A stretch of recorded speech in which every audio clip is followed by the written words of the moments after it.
All right, folks, hello and welcome back to online English class. Hope you guys are doing well today. Today we are going to talk through the process that you should follow in completing your Unit 6 tests, both today and also tomorrow. It should be emailed to me by 3 p.m. on Friday. Okay, we're going to be looking at an email that describes all of those instructions and also has the attachment to your test within it. Okay, before we get into that email, let's quickly run through the top of the week announcements. First of all, remember your discussion grade procedure on a daily basis.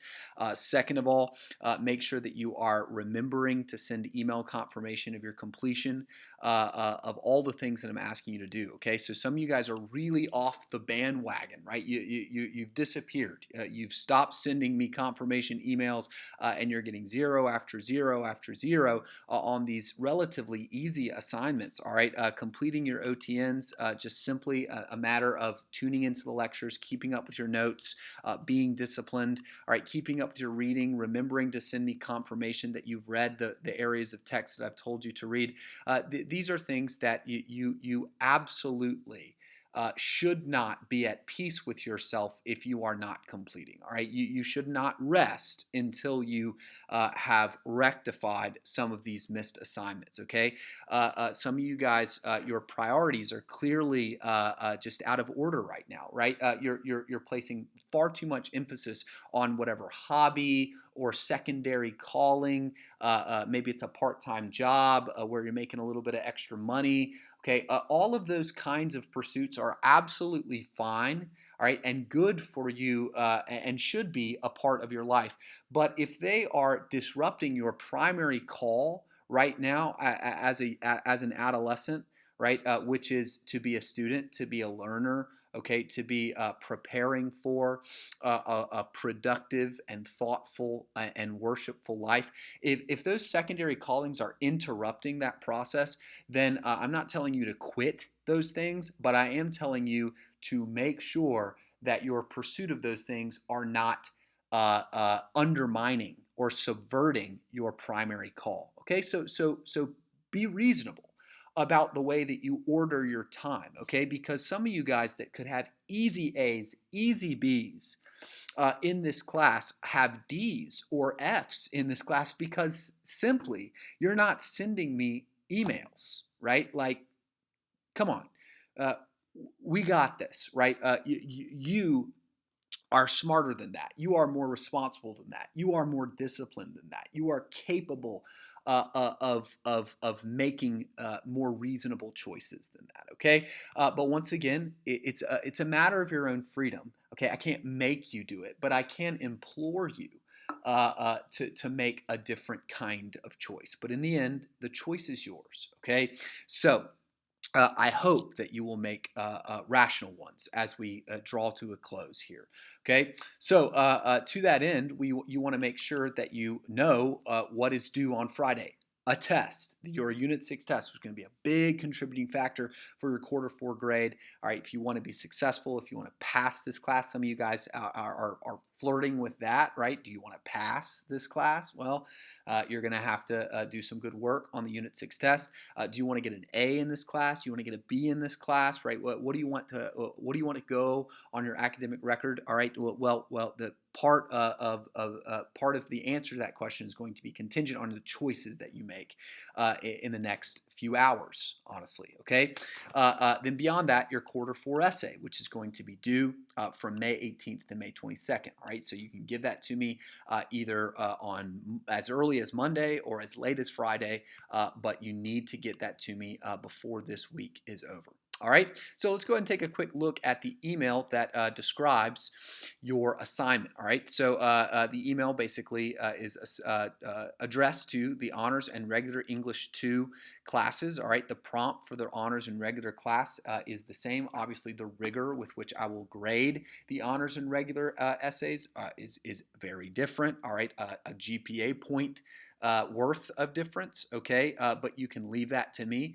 All right, I will apply that differentiated approach to evaluation and to feedback, all right, and to the level that you have signed on to be graded at. All right, but for both of you, I've attached the Unit 6 prompt. The prompt is the same one that was assigned to you in the Unit 6 review guide, so there should be no surprises here. It's that same prompt of the same question that was given to you in the review guide. All right, as noted in your review guide, you can have your text and your note card throughout the test. All right, but do not refer to any other outside resources. Okay, so your notes, that you don't have access to those. What you do have access to is the novel and your note card that you can use, all right, to structure those notes or to remind yourself of some important thoughts that you recorded in your notes. But you don't have access to your notes in general. All right, you have access to your text and also your note card.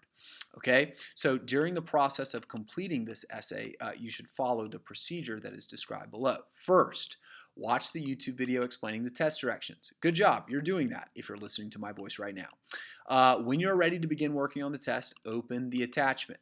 All right, write your response in a Word document. All right, not in the email, not in an email, but in a Word document. And then attach that Word document in an email and send it to me. Okay? Please, some of you guys are sending me consistently your work in poorly formatted emails that are incredibly difficult to read and hard to keep track of. Send them to me in a attached Word document. If you don't know what that means, look it up. All right? If the document is poorly formatted, you're going to be penalized. All right? There will be a penalty on your grade. All right? The test needs to be submitted before 3 p.m. on Friday. All right, make sure to include your name and your class in the subject line of your email. For example, Kennedy Bolin, Unit 6 test, Honors English 2. All right, don't get fancy with this, the bolded portion of your subject line.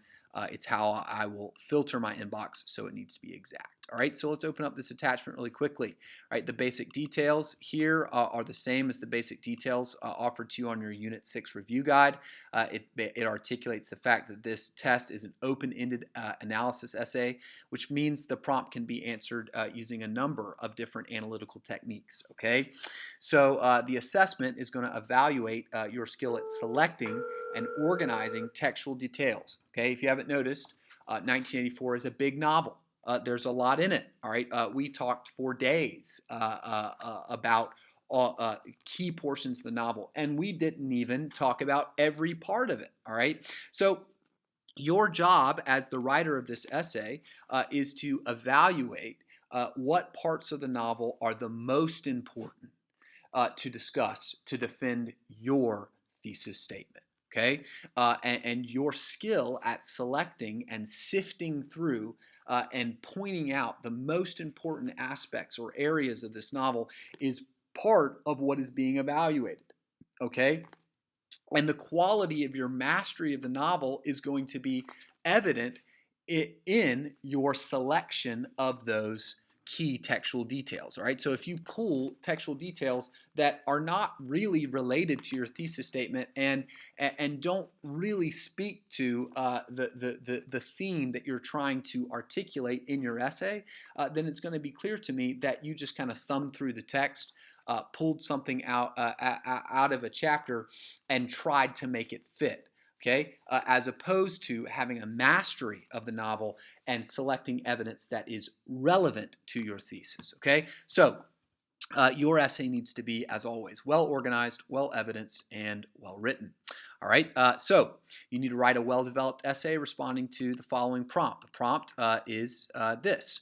Using an analysis of Winston's characterization throughout the novel, write an essay that explains what Winston discovers about the nature of the human spirit and how that spirit is recreated by the party. Okay, your response should feature a clear interpretive thesis, which is the first area of the rubric that I'm going to be evaluating. Okay, the quality of your central claim. It needs body paragraphs that offer textual evidence and commentaries that explain the significance of that evidence. That's the second area of the rubric. And your body paragraph should be logically organized in support of your thesis. That is the third area of the rubric, organization. And fourth and finally, your essay should be written in a clear and readable style. Okay, recommended length here is around 3 to 5 pages in length. It can be longer. I wouldn't recommend much shorter than 3 to 5 pages because when you get into about 2 pages or 2.5 pages, you probably have not developed evidence and commentary that is sufficient to answer this prompt that requires a bit of unpacking and evidencing and interpreting. Okay, so those are my recommendations to you.